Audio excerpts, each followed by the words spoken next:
Hello and good morning, everyone. I'm Andrew Dacres, Chief Executive of West London Business, and it's our great pleasure to welcome you to the fourth and indeed final webinar in the Trade Beyond Brexit series. These are delivered by West London Export Club, a collaboration between Hounslow Chamber and West London Business, in partnership with the London Business Hub. These webinars are designed to help London's businesses navigate the post-Brexit environment to enable sustained trade with the EU and grow exports in new markets. In each webinar, we've been able to feature expert speakers ready to share their insights on the opportunities that Britain's exit from the EU offers, and also to share thoughts on how to overcome some of the challenges that have arisen at the end of the transition period. Today, we'll be discussing the export essentials, recapping on salient points from across the series, and also hearing some case studies from key sectors in West London. Our panel this morning are Ferose Gazi, Managing Director of CLS, who's going to bring a logistics sector perspective to the discussion. Barry Bassett, Managing Director of VMI.tv, who, as the company name would suggest, is going to share with us thoughts from the media sector. And we're also going to hear from Hakan, Henningsson, Director of Tax, Customs and International Trade at BDO. And Hakan's going to focus in particular on the changes to rules of origin. We have an hour and a half, so each of our speakers will have 10 to 15 minutes to share their key reflections and advice, and then we'll be opening up for your questions. If they run over, I have to say I won't be shy to intervene and ask them to bring their input to a close. A few housekeeping points for this morning. We are recording today's seminars to share on YouTube. So if you ask a question, you will, of course, feature. A reminder to my panelists, please keep your microphones on mute if you're not speaking. And finally, for questions, please make use of the questions box. That's the housekeeping over and done with. Without further ado, I'm going to hand over to our policy coordinator at West London Business, Rohan Gupta, who's going to give us a bit of a recap of the past three webinars. And I'm crossing my fingers, Rohan, that the technology gremlins that have been causing a few problems with videos this morning don't catch us by surprise, but we'll be patient with the tech. Brilliant. Can you all see my screen there? I'm sure you can. I hope so. Can. Brilliant. Okay, so I just thought we'd give a recap of the salient points, as Andrew mentioned, of the first three webinars. And what has been very clear is that the end of the transition period has had ramifications and a lot of fallout for UK exporters. And Simon Ray Scott, who was in our second webinar, put it very, very succinctly, actually. We'll let him say his bit first.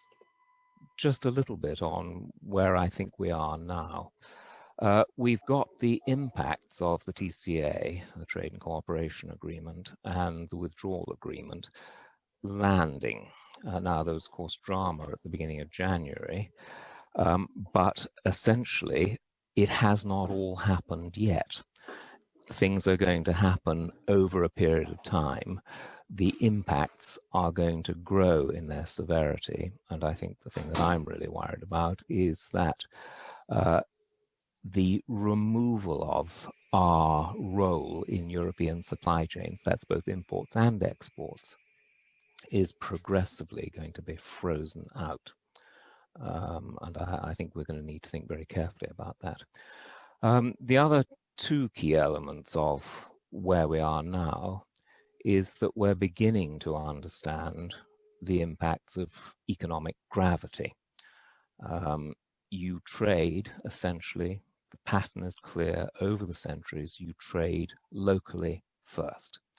And of course, Europe is 30 miles away, and places like Japan and Australia are significantly further away. Some people might feel, but we do have effective trade with Japan. Our effective trade with Japan is largely Japanese companies setting up in the United Kingdom, and they largely set up in the United Kingdom because we were the gateway to Europe. And you only have to look at the Honda plant in Swindon that a year ago was just about to introduce electric car production as its primary electronic car production, electric vehicles. The goods were actually on a ship traveling to the UK, and it was turned around. Thank you, Simon. That was in our second webinar on new Incoterms and VAT, which is one of the ramifications of the end of the transition period. And Simon mentioned the TCA there, which I believe Hakan will reference in his bits later on. Next up, we had Sebastian Barrio in our third webinar on export trade finance.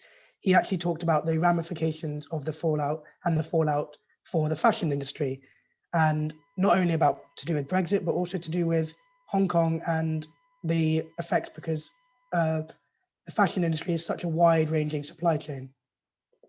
Diving into the supply chain changes, let me give you a little bit more about of a context. So changes happened a few months ago, especially in Hong Kong. There were like a lot of protests, and the country was blocked for many months.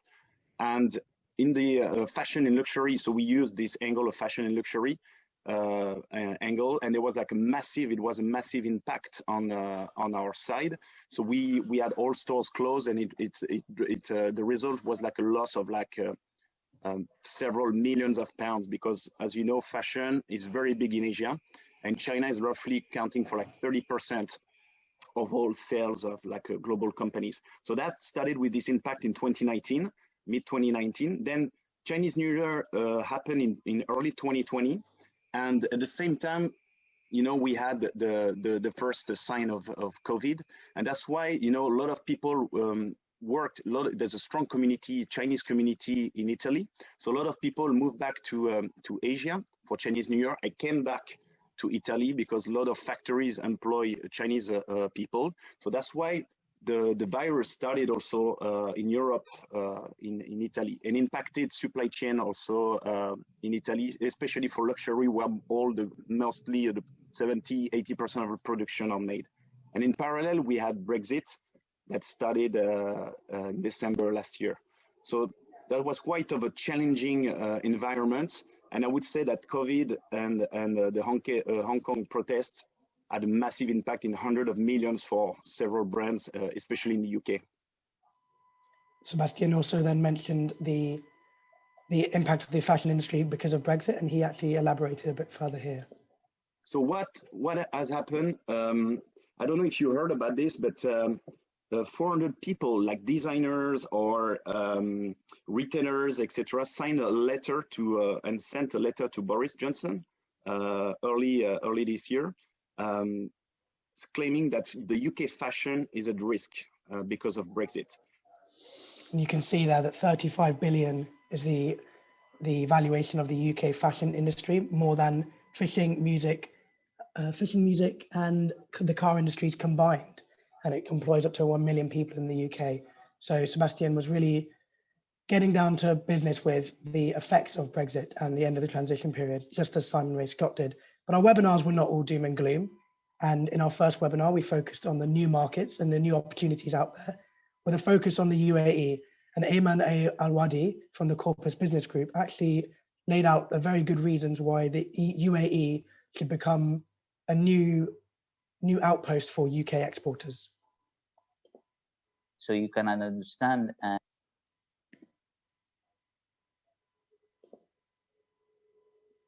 don't know if is that pause for you accidentally there?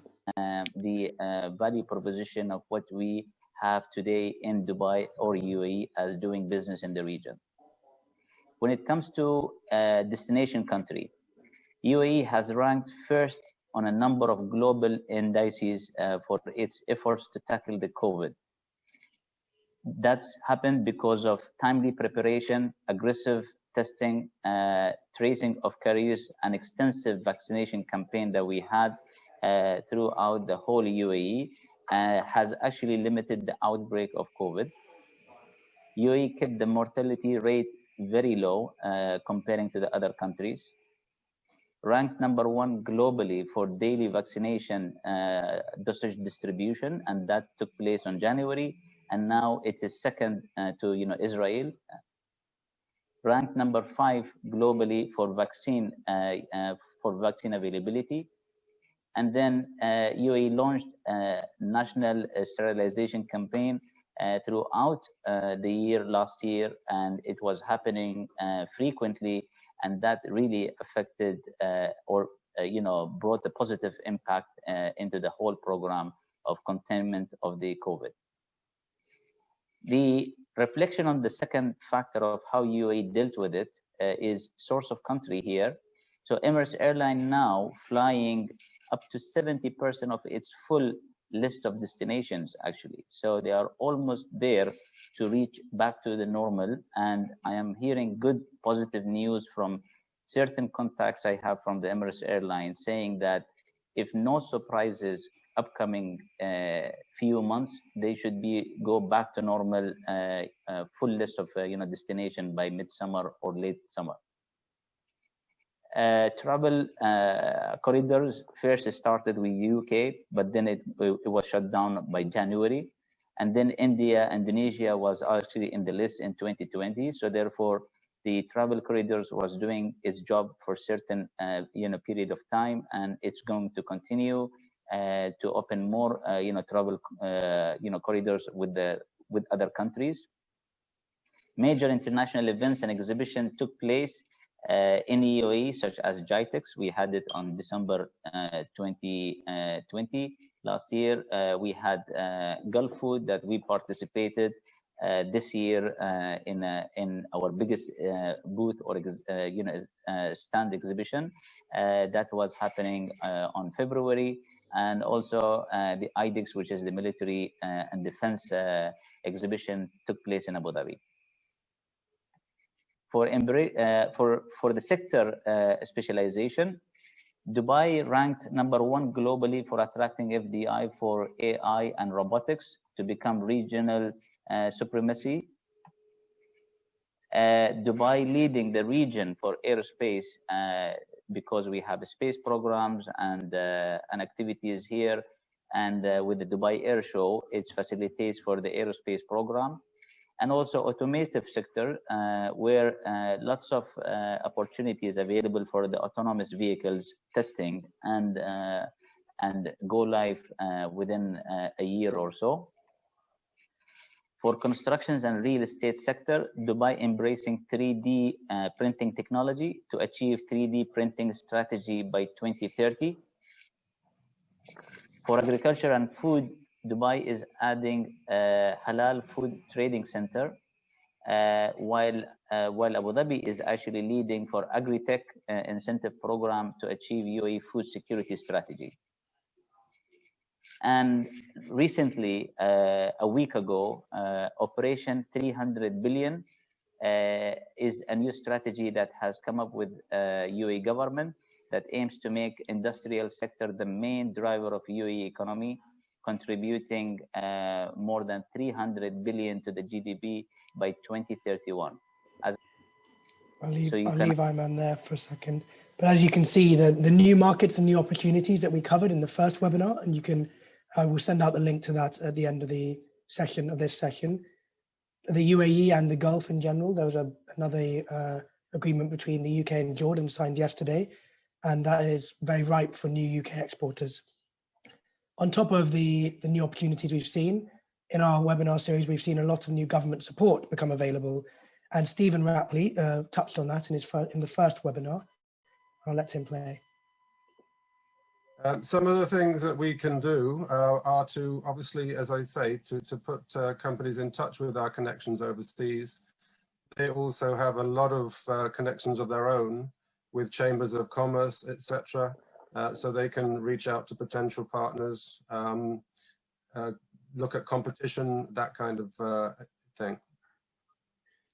So the trade advisors, like myself, pretty much have all been involved in exporting pretty much all of their careers. Myself, I started in the mid-80s, seemed like a lifetime ago, but in the health food business. I've also worked with Allied Wines and Spirits, and for the past 20 years on the automotive side. So I'm actually the automotive lead for the London team. So just a very quick summary of trade and why it's important, obviously, to look at being involved in international business. Total trade of over £1 trillion, and as you can see, the imports and exports, certainly the balance of trade is closing there. And reasons for exporting, obviously there's potential new markets out there. Other reasons, seasonality. You may have a product that's coming to the end of its life cycle here in the UK, but has potential to expand that in other markets. And by exporting, it makes one look more at R&D and innovation, and therefore, again, opportunities for the companies to grow. Is exporting difficult? Well, it's not if you have the right support. You obviously need to understand and research your markets, but the message is that there is help out there. Brilliant, thanks, Stephen. And all of that information plus more, including case studies from the Department for International Trade, can be found on the GREAT website, which I again will send out to all delegates in the follow-up. Hitesh Patel also touched upon new UK export finance from the government, which is available for companies looking to export to Europe for the first time. One of the key things I would say to you here is that if you are looking to do exports and you are looking at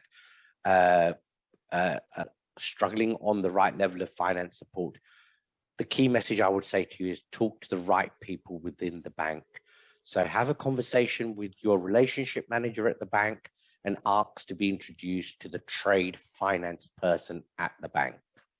The trade finance person will be very well versed in how to engage with our department to ensure that if they need our support, that they are able to approach us for it.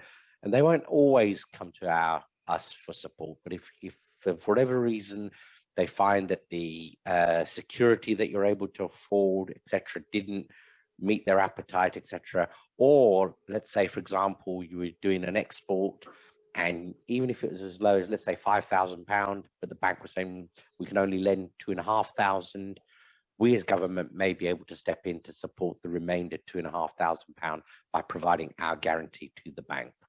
So just to reiterate, very important that you talk to the right people at the bank. Quite often, exporters actually miss out on opportunities because the right conversations haven't been with the right people within the bank. And, you know, Alan will tell you, Alan Ridges will tell you that quite often, most bank managers in domestic branches, etc., have never really heard of UK Export Finance, the government department, but the trade finance person would have. So by coaching the relationship manager at the bank would be a very good thing. And sorry to labor on that point. What do? We're able to provide support for anything ranging from bank guarantees, tender bonds, performance guarantees, etc.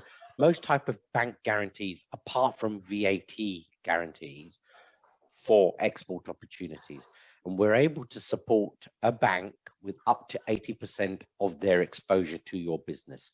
So for example, if you needed a bank guarantee for £10,000, we may be able to support the bank with up to £8,000 of their exposure to you.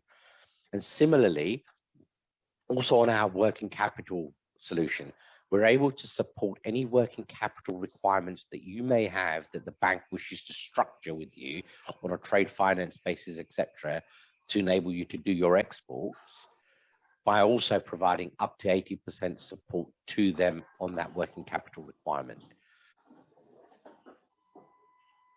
Brilliant. So that's just been a little recap of what we've seen in the first 3 webinars.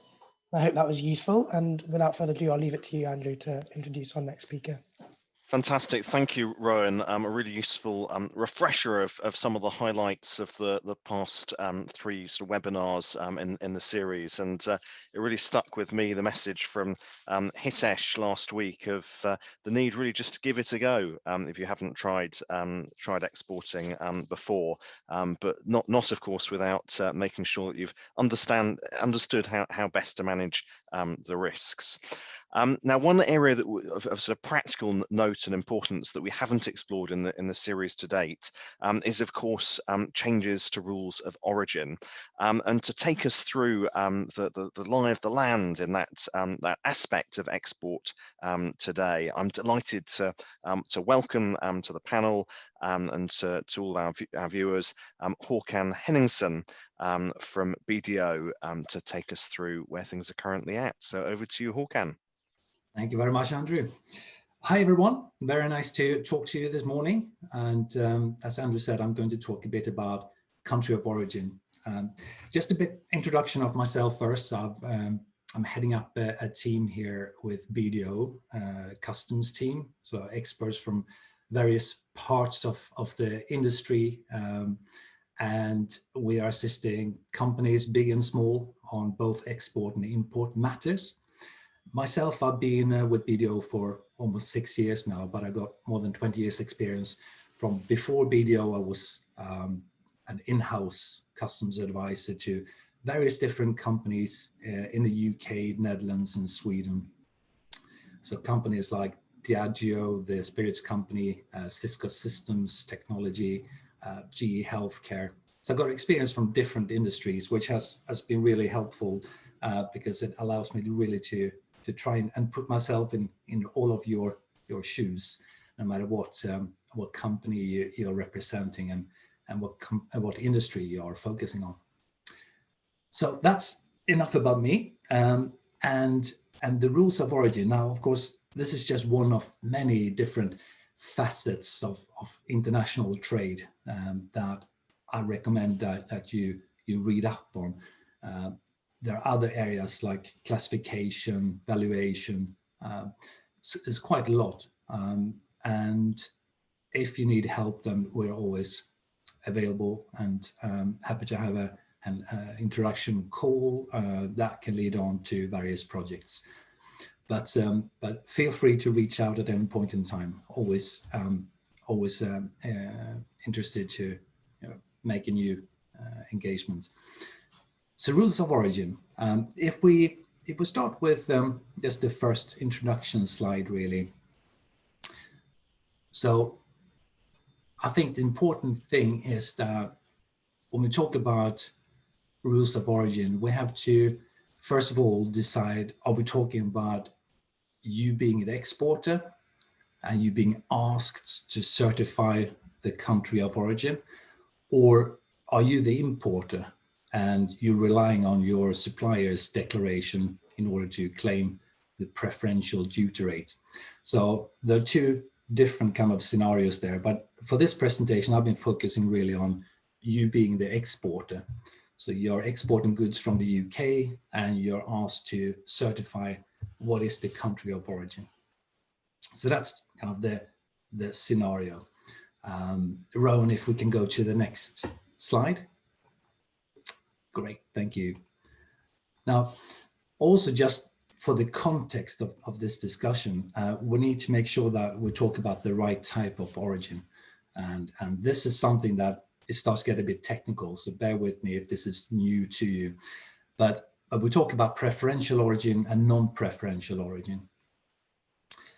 And as the slide says, the preferential origin, that is when your customer abroad wants to claim a lower customs duty upon import.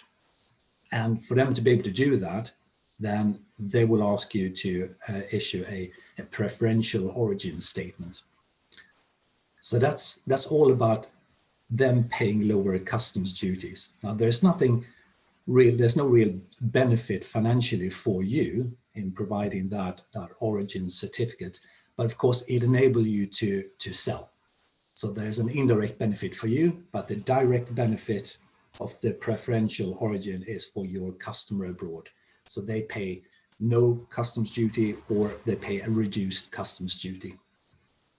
And whether it's zero or reduced, that all has to do with the free trade agreement that you are dealing with, and the free trade agreement that your customer abroad is claiming preference under. So that's about preferential origin. And as you see on the slide there are a couple of different types of preferential origin, but we really talk about the first point, the reciprocal scheme. So that is the free trade agreement. So for example, we had Simon mentioning one of the earlier webinars, the TCA, that is the EU-UK free trade agreement. So that's one example of a reciprocal scheme, where simply the two parties have agreed to give and take. So that's about the preferential origin. And then if we just talk about the non-preferential, because I often get questions from clients about, what is the difference? When do I need to do one or the other? And non-preferential origin is simply many of your customers abroad will need to, because of legal requirements, they will need to ascertain where the goods are coming from. So it has nothing to do with them claiming a lower duty rates, but it's about them meeting the legal requirements of their country. Or sometimes for them to be able to get the goods through their customs processes quicker, then they need to have clear statement about where the goods are coming from. So it's about the, as I write here on the slide, the economic nationality of the products. If we look at, and we're not focusing on this, but just mentioning, if you think of you being the importer into the UK of goods, and you want to claim either preferential or you need to state a non-preferential origin, then keep in mind that there are UK import licensing requirements and other restrictions. So that, strictly speaking, is nothing to do with the duty rates, but of course the country of origin statement is important, because if you bring the same product in from a country that is subject to sanctions, or product that is has a license requirement because it's for example food products, then it's important with origin. So that's just very, very quickly. There's a lot more to talk about that, but today we'll just kind of scratch on the surface really. And if we're then going to talking about more practical, what does this mean? So I took the TCA as an example, as I think it was Simon who said too, that often when you do export, you will start with regional customers. You wouldn't necessarily start with exporting to Australia or the US, but often the first step will be one of the EU member states. So I thought, therefore, let's talk a few minutes about the TCA and how that works.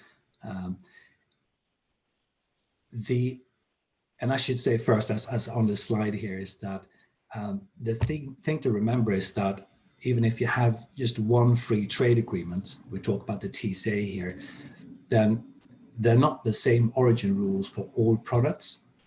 So in any free trade agreement, there will be a rules of origin attached to it. And that rules of origin will be different from one free trade agreement to another. With the TCA, you will find that at the back of the agreement, there's a long list of all the different commodity codes that you can possibly export. And there will be different thresholds, different rules for the different products.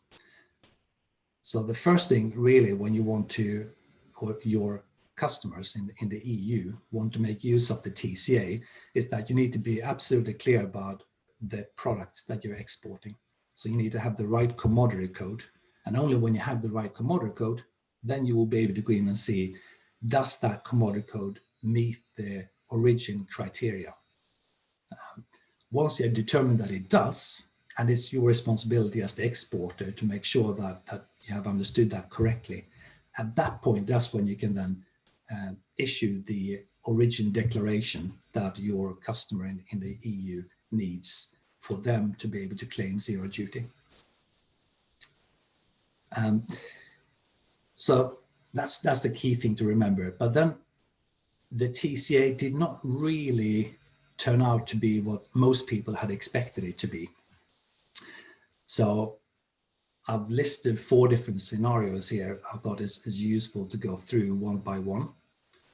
We have a Q&A session at the end, so we can come back to this if there are more questions, but let me walk you through very quickly these 4 scenarios. So the first scenario is that you are exporting from the UK to the EU, and the goods that you're exporting are definitely originating in the UK. In that scenario, it's very straightforward. Then your EU customer will be able to claim 0 duty rates on importation into the EU. And likewise, if you reverse that, if you are importing EU originating goods, then you can claim 0 duty rate under the TCA. So that's very straightforward and no surprises so far. Now, if we go on to the third scenario here, and you will be importing into the UK, and you will process these products. So effectively create a new product in the UK. Then that new product will have a country of origin UK. So if you then export that processed product, say for example, you bring in raw materials from Belgium into the UK, you do your processing, and then you're selling to an Irish customer, then that would be okay. Your Irish customer will not need to pay the duty because the product has a UK origin. So again, that's what everybody expected, because that's how free trade agreements in general work. But the surprise was here with the fourth scenario, and that is when, say, imagine you have that same situation. You will bring in raw materials from Belgium, but rather than do processing, all you do is really you repack the goods or you relabel them. So you don't do anything more than just a minimal processing. Then when the goods arrive in Ireland, the Irish customer will need to pay duty. So even if the goods are originating in the EU, in Belgium, they're just popping over to the UK for being simply have a simple processing done. So the country of origin is actually still the EU, it's still Belgium, because you haven't done anything substantial with it in the UK. But because it has been exported from the EU, it is no longer a union good. And therefore, when it comes to Ireland, it cannot claim the 0 duty rate, and it cannot be considered an EU product. So that's really a big nasty surprise, especially for the retail industry, where typically you don't do much processing of the products.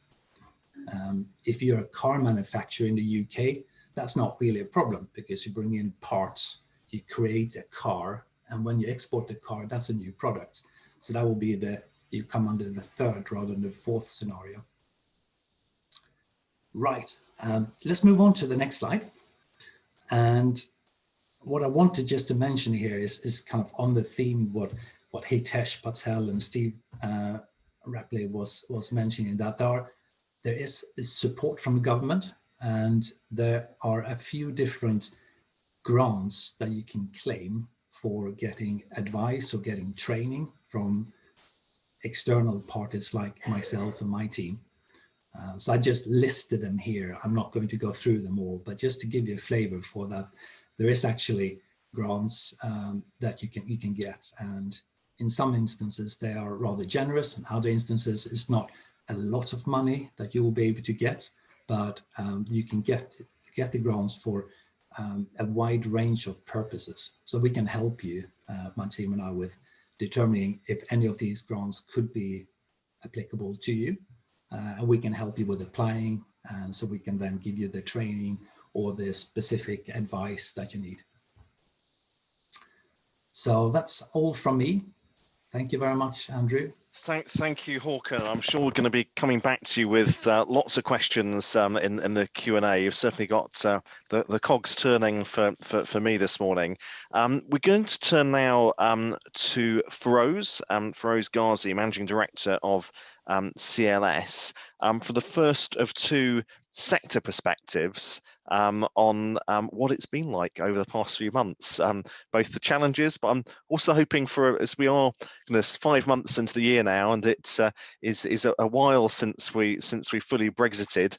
I'm hoping you might have a little bit of good news for us, Ferose, as well. But over to you. Thank you, Andrew, and good morning to everyone. Yes, there are a lot of changes since Brexit happened, and also the COVID-19 did not help. We had a lot of challenges in the past, few months since early 2022. I'll share some of the slides with you. Just before I go through that, just to give you background of what CLS does. So we work closely with the airport, the airlines, the local SMEs, local businesses, medium and large organizations as well. Our key role is to support the airlines, the retail industries within the airport, and airport authorities. So we have operating license for Heathrow, Gatwick, and Stansted. During the pandemic, we had a lot of challenges due to the airport not in full capacity. So we had to look at business outside our core businesses. I'll come to that once I start sharing the slides with you. So as a business, we provide cargo logistics services, the airport development logistics services, some of the security services, the health and safety support services, which includes the PPE, sanitizations, and COVID testing for passenger coming to and from UK. So it helps the passenger traveling from the airports, any of these 3 airports, or other airports as well. So as a business, we have been operating over 12 years and working closely with West London and Hounslow Chamber of Commerce.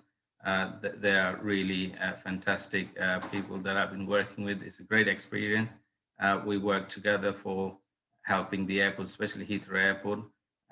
And it's been a challenging time for us, and I'm sure for everybody. So hopefully today I'll share a couple of slides with you just to give you some ideas how we help people, what are the challenges, and there are some good news, and I will share that with you just by sharing a couple of slides with you today. So first of all, my name is Ferose Gazi. I'm the Managing Director of CLS.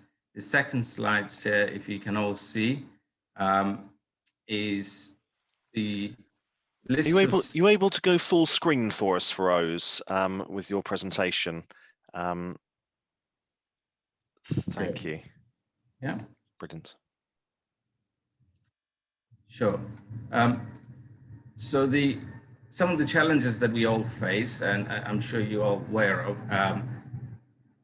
due to the Brexit, we had issues with the customs, issues with the the documentations, how people need to understand and process documentations, how to deal with the the regulation changes, how to deal with the transportations, the freight process, the banking process. Some of the high street banks were closed during the pandemic, and airports were running 80% below capacity. Lots of businesses not being able to find the right logistics support service provider. People obviously in cargo industry or logistics industry, they do not have a list of suppliers that only work for the airlines. There are a number of different agents and sub-agents who has CSA or GSA sales, cargo sales agents or general cargo sales agents. They work directly with the airlines. This process obviously for some of the importer, exporter highlighted many disruption, which caused a number of delay. And obviously the high street bank, they had a lot of challenges. They couldn't help small businesses with any LC process or having to give you the right account manager to support you as a small business. So I think the challenges were there due to the Brexit, some of it due to the Brexit, but some of this issues are really COVID related as well. So if these two things, if you look at side by side, we had really great challenges to deal with. And I think we're still facing those issues, and I think it's going to carry on for some time, and hopefully in the next few months, the airports are opening up. So my next slide would give you some sort of better idea, just to, give you sort of some good news, hopefully.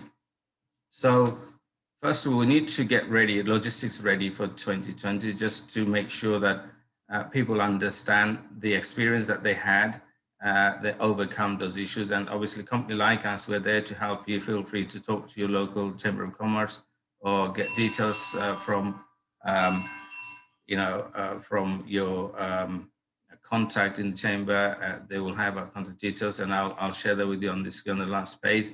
And look at the new markets as well. So obviously, due to the Brexit, now you're open to wider world. You can do a lot more business, not just exporting, but also business within the UK as well. Finding the right solution for the industry that is suffering right now. A lot of businesses affected due to the COVID. So we need to obviously look at the new market and how we can protect ourselves by going through, a digitalization process, because people cannot fly anymore to UK. So we've got to get to the customer. We've got to get in front of them and, give them the right solution to make sure that their information, their data is protected, and the right cyber solution as well. So Chamber of Commerce also support that with a number of different IT programs that they've been going through. I know for sure the Hounslow Chamber of Commerce did quite a lot on the IT side, so is West London.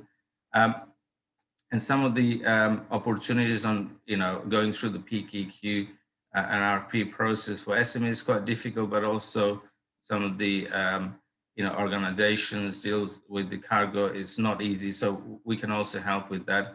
And this process, obviously, especially if you look at the issue we had in 2020 with the PPE, some of the hospital equipments, the aircraft parts, the vehicle parts and cosmetics industry, and some of the big brands, the medical products. And people come to UK for hospital treatment or private or commercial.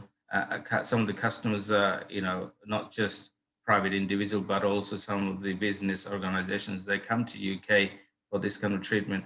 So the issue we had with, due to the airlines or country gone red list, or affected countries need to go on to 14 or 10 days quarantines, whether in UK or where they're traveling to in terms of business.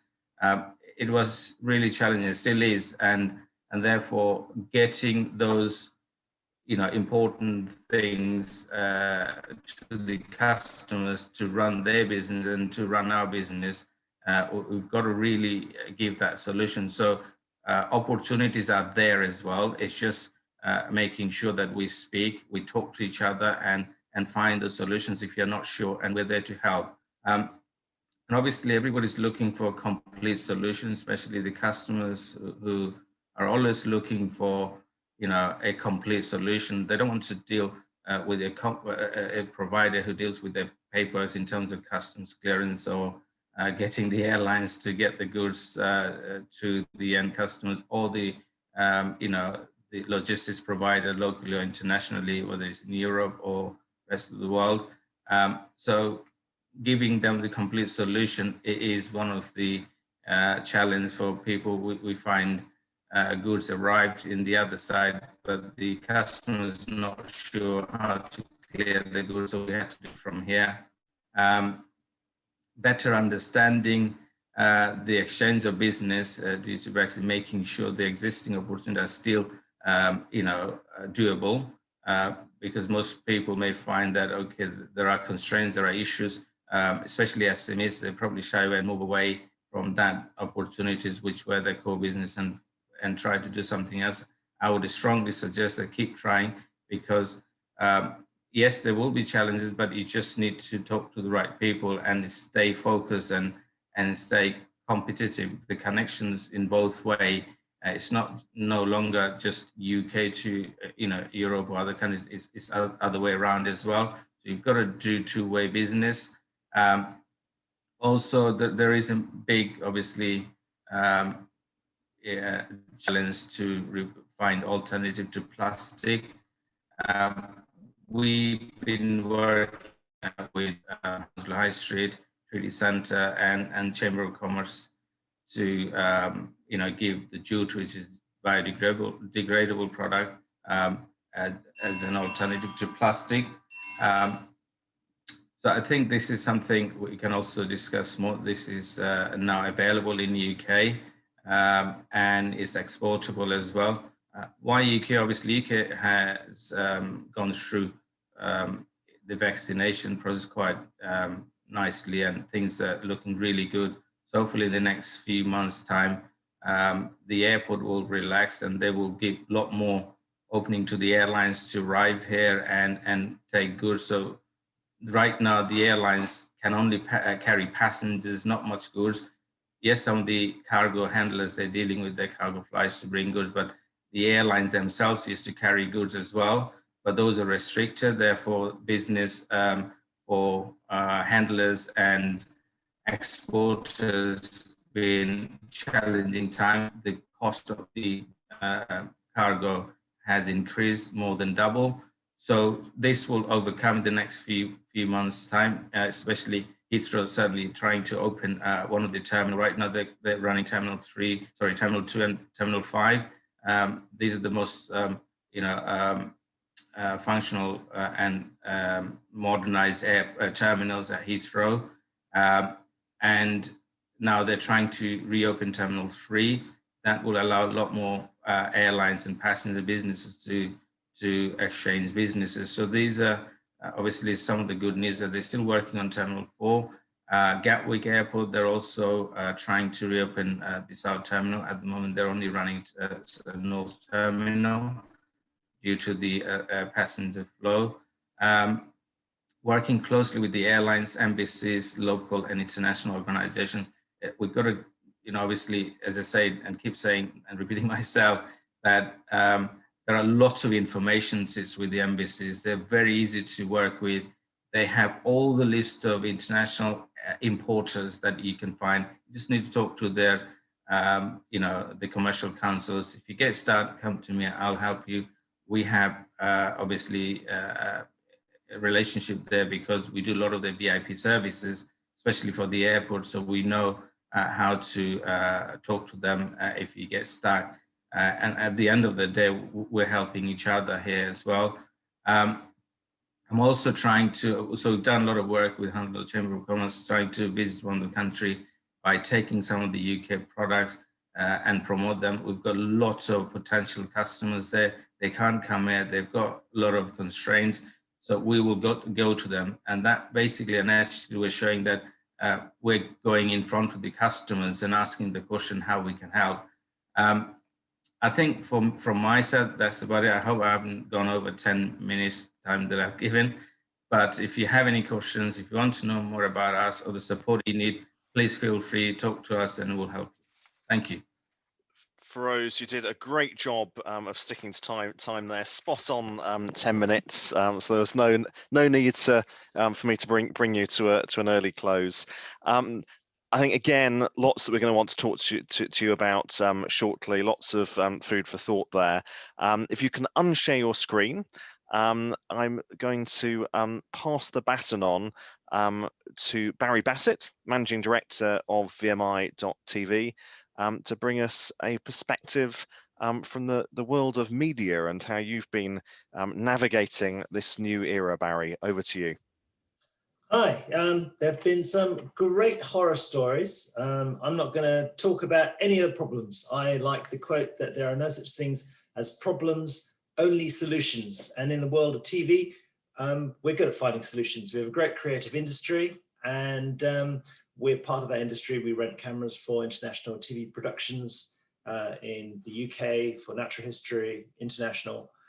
Things like Good Karma Hospital, for example, they're flying all their kit out to Sri Lanka. All of that uses carnets. We're very used to using carnets. This is not about a misunderstanding of the Carnet process. The difficulty that we have is that the Carnet introduction for European dispatch means that we miss out on smaller opportunities where people need lenses or media, little memory cards. The cost of preparing the carnets and the time delay in doing so causes us to lose opportunities. So I inquired, spoke to lots of people, come up with 5 different potential solutions, all of which are possible, all of which have difficulties. So the first one is apparently you can get a customs special procedure.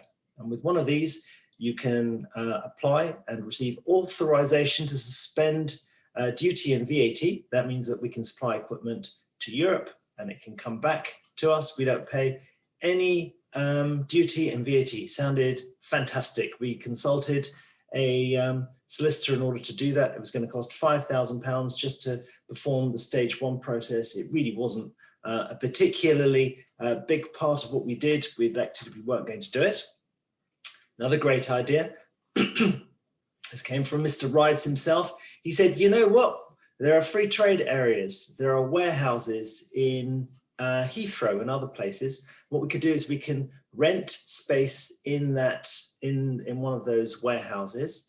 And in order to do so, we can, if we did that, we can send a lot of our equipment to the warehouse and then borrow it from the warehouse so that we can use it in the UK, and then we can send it to Europe and also be free of having to use carnets. Seemed like a great idea again, but then of course we have to rent space and you've got all the complications of doing that. It's only a small part of what we're going to do. Okay, so we had another idea. Do you know what? If we get clients to sign a contract that we can sell them the equipment that we're renting them for 100 quid, it's going to be below the amount that is required for import duty. Well, this sounds like a good idea. And then we can get them to sign a contract. When it comes back, then they sell it back to us for 100 quid. And a solicitor said, you know what? Sounds like a good idea. How do you know that they're going to sell it to you? Okay, we sign a contract. How do you earn income when it's coming back? Okay, perhaps that's not such a great idea. Okay, another idea is we set up another part of the company that's registered for tax in Europe. And if we did that, then we could sell this equipment to our own company registered in Europe for 100 quid, then send it off to another customer. That customer, they can pay rental to our second company. They can actually pay us the rental amount. And then when it comes back, they sell it back to us.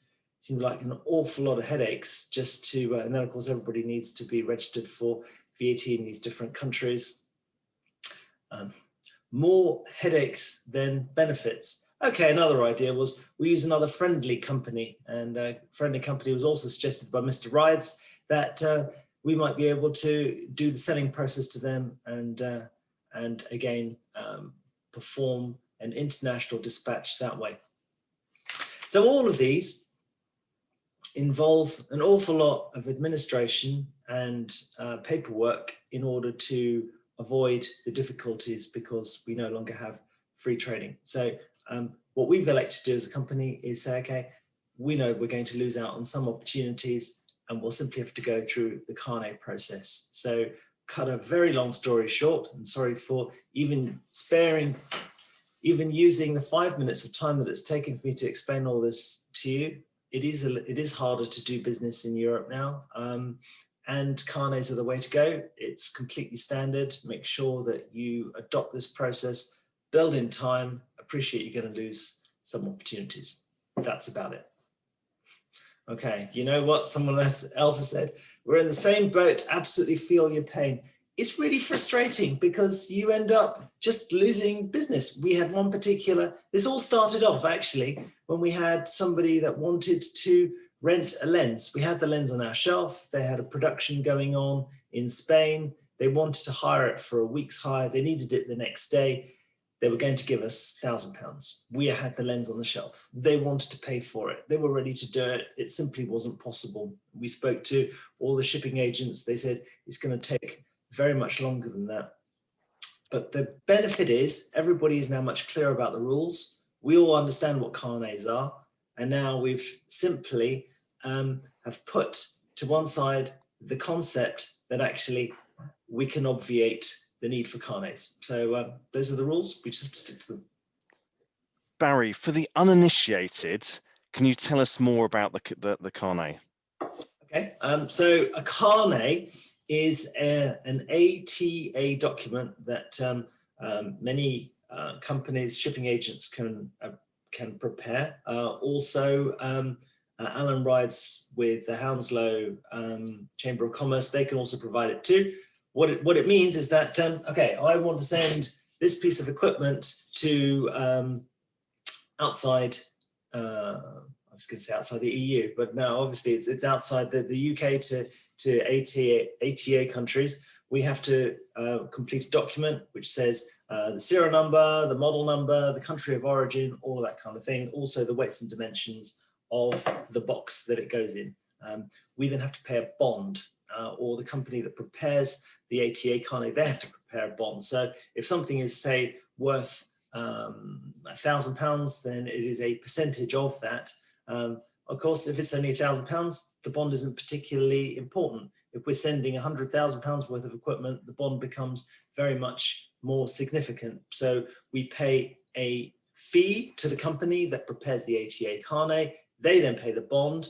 Everything is prepared in I think it's triplicate, certainly a lot of different copies of the same. It goes through customs. They stamp it. That's really important when it goes out. And when it comes back, they have to stamp it again. And when they stamp it on its return journey, it means that that the company that prepared the carnet, they can receive their bond back. And if they don't, they get to keep the bond. The idea is that we are not trying to send equipment to, say, Europe or anywhere else without paying the import duty. That's the idea. Okay, so yes, there are exceptions. We can take spare parts under a carnet and use them. There are also real issues for us when somebody actually manages to drop a camera or a camera fails and we have to send them a replacement camera. And there are ways to get around these systems, but they are quite difficult. And on occasions where people have forgotten to have the carnet stamped, or where there are disagreements with the actual serial numbers, then it means that that goods and shipments can be stuck. But generally, people understand how carnets work, and as long as they're prepared accurately, there are a few problems. The big issue, of course, is cost, because a carnet can cost several £100, and certainly when we were sending equipment, and it was just media to South America for a big Netflix production, the carnet, ended up being over £1,000. So it can be very significant, and it's just worth bearing in mind that you have this extra cost, which makes you uncompetitive. Okay. And clearly, with a sort of £1,000 transaction, it would seem difficult to justify those several £100s of sort of admin costs. What's your sense at the moment as to what volume of and size of transaction starts to become justifiable? We just have to take each project on a case-by-case basis, and if a client specifically has to have a particular piece of equipment that we have on the shelf, they will pay what it takes. I mean, this is your elastic cost. If you want Madonna on the stage, then nobody else will do. It's one of those situations. So some customers will pay the premium for the niche bit of kit that you can offer, despite that extra friction. Keep the questions coming in, folks. I can see them starting to pop up in the question and answer window. If I can ask my panel to join Barry, both Hakan and Ferose, if you can switch your cameras back on. And we've got first up, I think, a question for Hakan from Sue, and this relates to GSP preferences. In a scenario where a shipment arrives in the EU with a GSP preference claimed at first entry, shipment is then imported into the UK and GSP preference claimed again. Is this correct as a process? Sue has the customer who seems to be insistent on this sort of claiming again approach. What are your thoughts, Hakan? Yes, that's a great question, Sue. So it depends. Here's the thing: there's something called a non-manipulation rule, or sometimes called a direct transport rule, and that applies to the GSP. So that's the non-reciprocal scheme. It also applies to almost all free trade agreements. So what that rule says is that if it goes from, say, Pakistan to the EU, and then from the EU to the UK, it needs to stay under customs supervision while it's in the EU, while it is in this transit country or transit territory. So as long as it stays under customs supervision in the transit territory, then you are allowed to store it there. You're even allowed to break up a shipment into smaller consignments, but it has to be under customs supervision. And that typically means that it must not leave the airport or the port area. Alternatively, you could have a customs warehouse in the transit country. And as long as it is never released to free circulation in the transit country, then you should be able to claim GSP also when it arrives in the UK. But in reality, of course, it is most likely going to be released to free circulation in the EU. So you're paying the EU duties, make the import declaration, and then you want to move it to the UK. And in that scenario, no, you cannot claim GSP in the UK. You will have to pay the standard duty rate, even if country of origin has not changed. Thank you, Hakan. I think about as clear as you could make those complexities. I think it's the reality. We've of course now also got Alan Rides joining the panel. Alan, for those of you that have been following the series right the way through, hosted the first two seminars in the series. Is managing director of Hounslow Chamber of Commerce, and of course an expert in this area in his own right. So any particularly tricky questions will be chucking Alan's way for a response. And actually, on that note, I thought we do want to try and get back to some of the basics as well as diving into the to the complexities today. We've been talking a lot about certificates of origin. Alan, do you want to just remind everyone how the chamber can help on that particular front? Okay, thank you very much, Andrew. And what a great series of webinars this has been, and a pleasure to have worked with West London Business and your team on rolling these out. They've been really good. Certificates of origin and ATA carnets can only be issued by chambers of commerce. There are specific rules that get agreed in trade agreements, which is what Hakan's just referred to. I find it interesting that although the agreement was much publicised and signed between us and the EU before the end of the year, the actual agreement was only completely ratified at the end of April, only a few weeks away. And the first part of this agreement, the second part and the third part are bits that have been ratified and agreed. Currently, we're still talking about an agreement for services, which is 80% of the exports from London area, which is our area. So that's a great matter of concern, which Andrew and I and all of the exporters will be watching hawkishly, if I can say, to see what's going to happen there next. To add a little bit onto what Barry mentioned with carnets, every time you take something that's expensive from one country to another, to avoid you paying import duty when it goes into that country, you get a carnet, you get it signed and stamped as you go into the country, and then it gets signed and stamped as you come out. Otherwise, you have to pay that import duty. That works with every country in the world. When we were part of the EU, you didn't need to do it because the goods were in free circulation.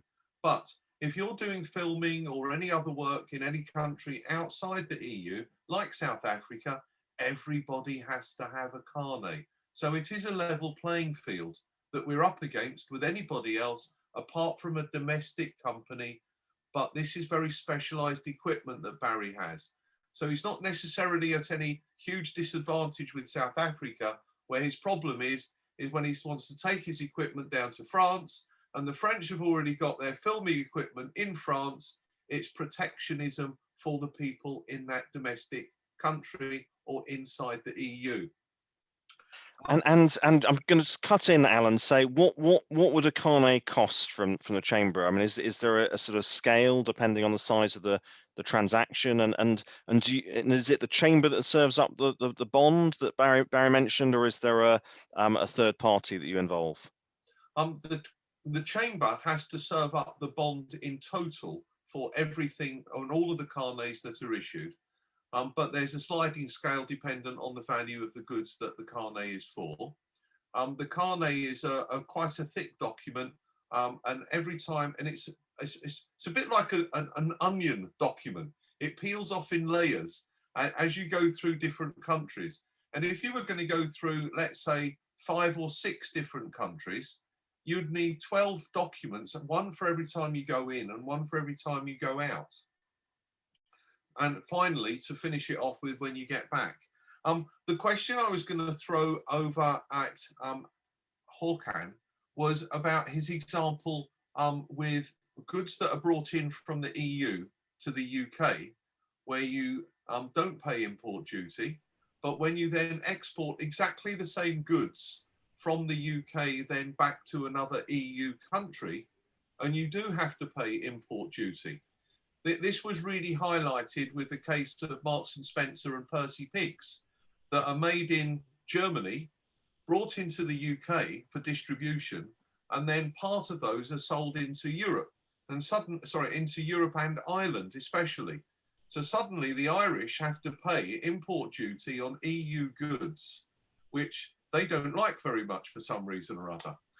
It's a real silly situation that we're in.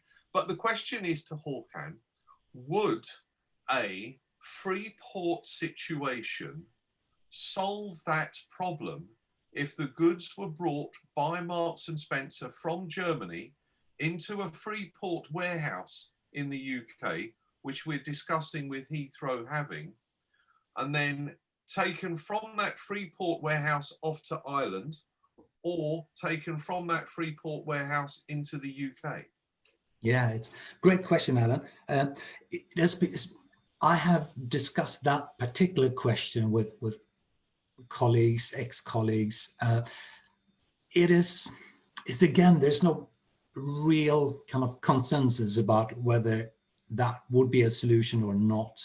And it comes down to what the EU law says, and it's open to some interpretation. There's one school of thought that says that as long as the EU export declaration has been made, then it's too late. Then it doesn't matter if you bring it to a customs warehouse, free port, or just a regular warehouse. As long as the export declaration has been made, that at that point, the goods are no longer union goods, and therefore the Irish company will have to pay the import duty no matter what happens. But there's another school of thought that says that, well, if you bring it to a customs warehouse or if you're using transit procedure, then in principle, it should be possible to claim that the goods have not lost its union status because it has never been released to free circulation in the UK. And we've been trying to get Irish customs comments on that. We haven't got anything in writing, and we've got some contradictory opinions from different Irish customs officers, depending on who you're asking. So I think it is a possible solution, a free port or a customs warehouse or even transit. Of those three, I would say transit is probably the best bet, but there are no guarantees that you will not have to pay the duty. Thank you, Hakan. Let me just say, Andrew, at the end of that comment, at the end of the day, it's really about the people who do the export documentation for this aren't necessarily the same people that did write out the agreement that we've got with the EU, and therefore the wrinkles in this now just need to be ironed out with an element of reality, what's going on. Over to you, Andrew. And there's going to be, yeah, I suppose some critical guidance from various authorities to help us navigate the intricacies, which, as always, will take, I'm sure, some more months to flush out. Hopefully not years.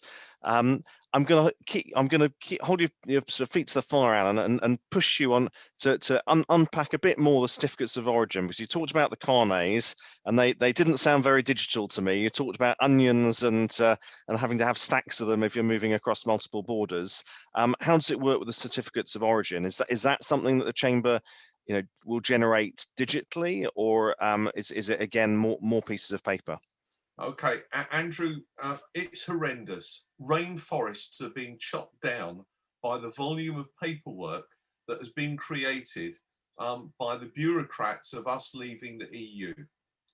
And the volume, this is all physical paperwork that has to be seen. You don't have to, you can bank a check by taking a picture of it using an app now. You can't take your goods into Europe by having a digital document on your phone. You have to physically have the original, it has to have stamps on it and wet signatures.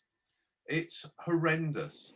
And all I can hope and pray is that we can save some rainforests. We've got a climate accord going on in Glasgow. Perhaps it's something they could discuss.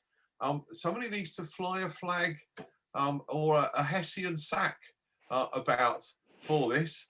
That's recyclable, and actually make a big thing about it, because it's frankly horrendous. It really is. And to clarify on the cost point, can you give us a steer on the typical sort of transaction costs, if there is such a thing? Transaction costs so there's an element of costs. Number one, there's the certificate of origin costs that you need to do. There's the next thing is there's additional documentation costs for C88 single administrative documents of transit that need to go. There's road haulage documents or airway bills if you're air freighting that need to link up. All of those documents then need to be typed up and put together. A lot of transport companies are adding onto that a so-called Brexit charge for putting all of these documents together. And frankly, for each consignment going out, you're talking about adding a minimum of around £100 per consignment at least. And it could run into thousands with the cost of carnets for more expensive goods. Right, thank you for that clarification, Alan. If I can bring Ferose in, yes, you're off the hook. Ferose, if you can flick your camera back on, perhaps. I wanted to sort of pick up on one of your early slides in your presentation, where I think towards the end you sort of referred to the challenge of being able to find a new logistics provider, and I wanted to really just sort of expand a bit on that point. Sorry, Andrew, in terms of logistics provider, what do you mean? There was a point on your last slide around perhaps people having to, sorry, I think your second last slide around people trying to find new logistics providers. Is that where you step in, or are there other intermediaries that you think are kind of now needed? Sure. No, I think what we say on the second slide in terms of the right logistics provider is to basically be clear about what is your expectation in terms of sending goods or receiving goods. There are agents, there are sub-agents, and there are CSAs, there are GSAs. So the CSA, GSA, they work directly with airlines. They're handling the goods, they're doing paperwork, they're doing all the customs documentations. So these companies are not thousands, these companies are limited. All airlines only gives you certain amount of CSA or GSA status. GSA for any airlines can be only one, but CSA can be more than one. So working with the right logistics provider. I'm going to pick you up on that jargon. Can you unpack it for me? CSA, GSA? The CSA is the cargo sales agent. They can be more than one. So it could be, 10 for an airlines. They basically administrate the individual customers, whether it's business customers or individual customers sending goods to their families. And GSA general sales agents, they are only one for each airlines. They use the special coding system to send you goods from A to B. But in terms of when we say complete solution and finding the right logistics provider, we mean the people, the service provider who provides the local, the door-to-door logistics handling as well. So collecting your goods because of the COVID-19 restriction. There are many issues, not just the UK, but also internationally due to the red list countries. So right now, you basically have to look at things outside the box, look at finding a new market, new relationship with the supply chain and your service providers, because the previous or past system is no longer, they're all disrupted. They're not really as, unless obviously, of course, the business has moved on, they capitalize the issues and they have considered all those factors like we are discussing today with Hakan and Barry and of course Alan with great knowledge with his documentation system. We also discuss things with Alan on a regular basis. So that is what I mean by that. That's helpful clarification. And you talked about IT. I'm going to come to you in a moment, Alan. I've spotted your hand. You talked about IT in your presentation and that sort of need for smaller businesses to be digitizing more. Yeah. I wonder whether you could sort of share, I suppose, your own experience at CLS in that regard. I'm going to put the same question to Barry in a moment around, have you found opportunities for new efficiencies through IT? Yes, thank you. So in terms of IT, so there are a lot of documentations involved in this. So what we do, create a folder for each customers and send them that link and they can get access to that document, and the customers on the other side can also access to those documents. So it's no, you don't have to just keep emailing. You can lose information by doing that, but also helping the customers to facilitate that IT solution to make sure they can have that, team system or, a one-to-one discussion about how that system works and the cyber systems. We have taken on the in-house support and looking at some of the app solution as well, so they make things easy for the customers. Yeah. So with all of that extra data flow, trying to make it easier to share documents and make sure they don't get lost in the ether. Barry, what's your experience been in terms of whether technology can assist you in new ways? Well, all I would say is that the TV industry has exploded. I was going to be glib and say, you know what, it's a good thing everyone is a little bit poorer because they're all relying so much more on TV. And that's why everything has exploded. But the reality is just a bit more annoying. But having we work closely with Panavision and other companies that produce international productions, and they just say that they understand the rules so much better now, and it is so much easier than it was right at the beginning when there were lots of horror stories. We just have to get on with it. Yeah. Thanks, Barry. There's one question before I come to Alan. There's one question that sort of popped up in the Q&A sort of window from Tony Mulverhill, who wondered whether you had issues with is it groupage or groupage when sending your equipment to Europe. That's what I was going to highlight, Andrew. Ferose, in a way, has partially answered that with his different booking agents. When you've got a consignment of goods and there's multiple booking agents, there's multiple sales agents, there's multiple tiers of documents with each small consignment making up a group of packages called a groupage load then that goes. All that customs need to do when it gets to the other end is find a problem with one of those parts of that group. It blocks the whole lot. And then trying to unpick what the issue is can mean that the cargo can sit there for months waiting for it to be solved. You end up with a huge amount of frustrated exporters, sales agents, cargo agents, freight forwarders, and customs agents who are all multi-tiered on top of this, trying to get their individual bits of cargo moved through. because there's one document that's wrong, that's got a wrong serial number on it. It's got a misdeclared origin on there, because the origin rules have changed. And this just all builds up to a powder keg.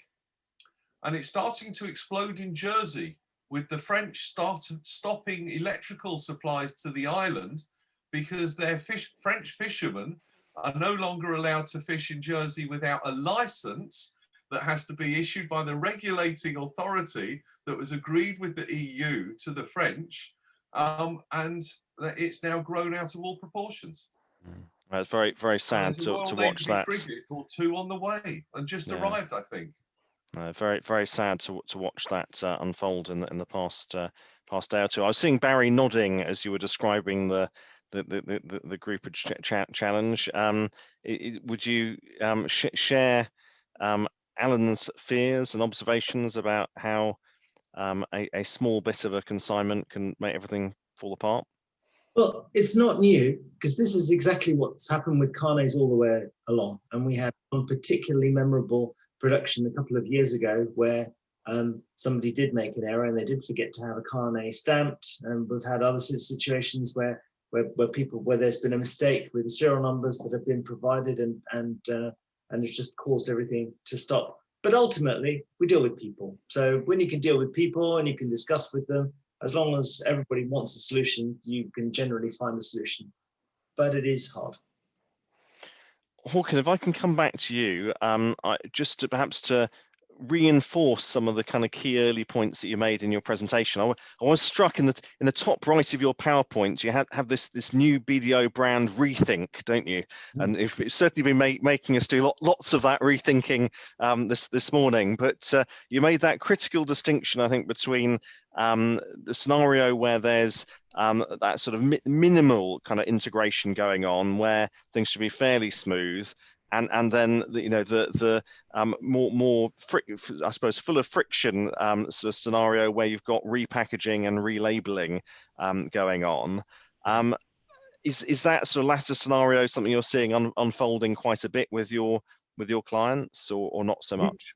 No, it's quite. It came as a big surprise, as I said, to many. And the example there about the Percy Peak, Marks and Spencers is a classic one.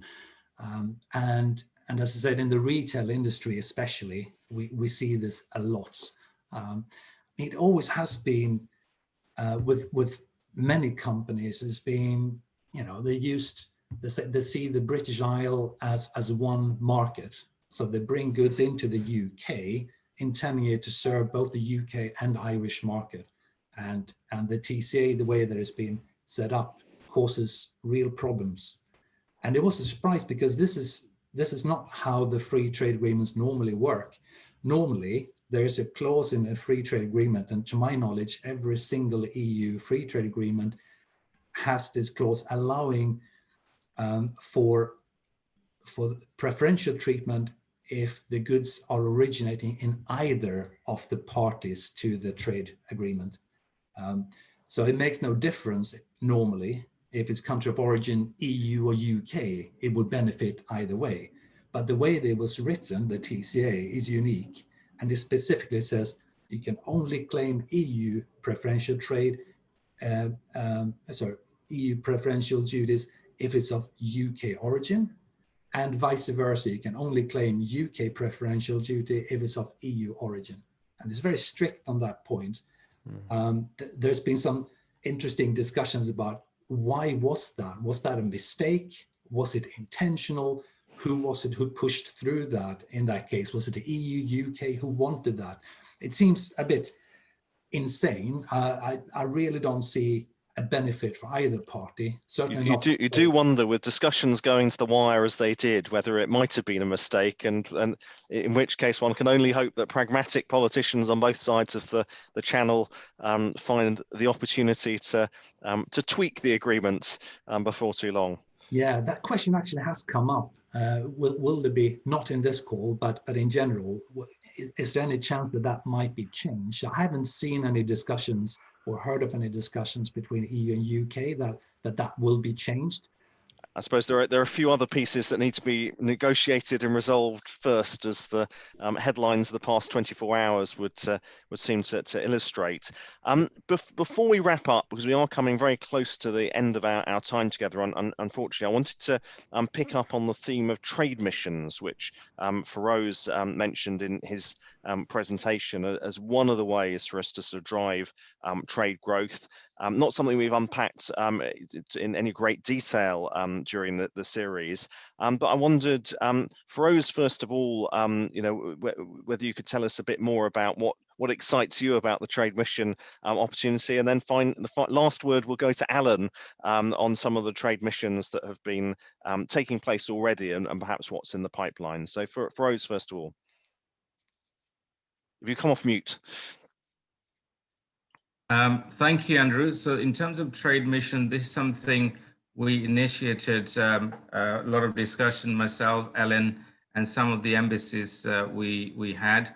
And some of the embassies are very interested to support us. They've written to us, giving us the letter of invitation.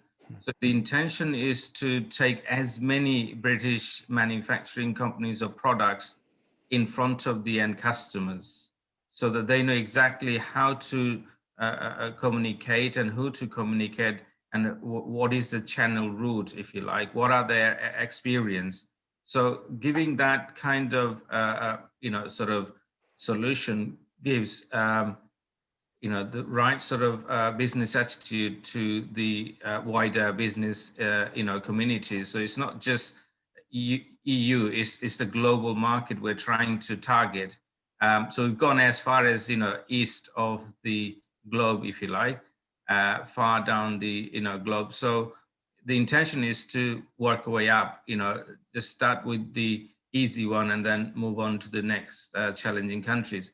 So we're looking at not just any specific products. It could be anything, because you look at the airlines industry, they're suffering because some of the parts not going on time to restart their flights, if you like, because of the red countries and because of the lack of logistics support, because of lack of flights. And so new opportunities coming out of that disruption for those that are agile enough and have the components in the right places to step in and perhaps steal a bit of business in those supply chains. Alan, do you have any final thoughts, or can you give us a taste of perhaps some of those priority countries for the next 12 to 18 months as things unlock? I would just say, I guess, in summary, that exporting to the EU used to be as simple as exporting to Bradford, Bingley or Bordeaux. It no longer is, simply. It's as complicated to export now to Bordeaux as it is to the US or to South Africa. So when you develop your international trade plans, do think about what you need to understand about these countries. Do understand properly the export documentation and costs for growth into those countries. Last month, for the first time, UK exports to the EU was below 50% of our total exports. And that's for the first time in an awful long time. It's been argued during the Brexit process that the EU as an overall group is growing at a faster rate than the rest of the world markets, especially the Asian tigers, especially the African growth opportunities and South America.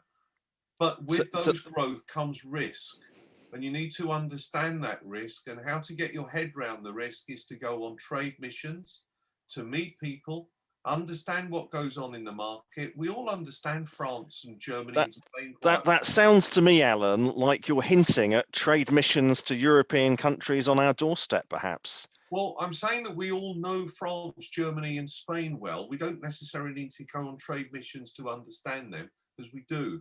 What we need to do is to go on trade missions to understand countries that we don't know so well.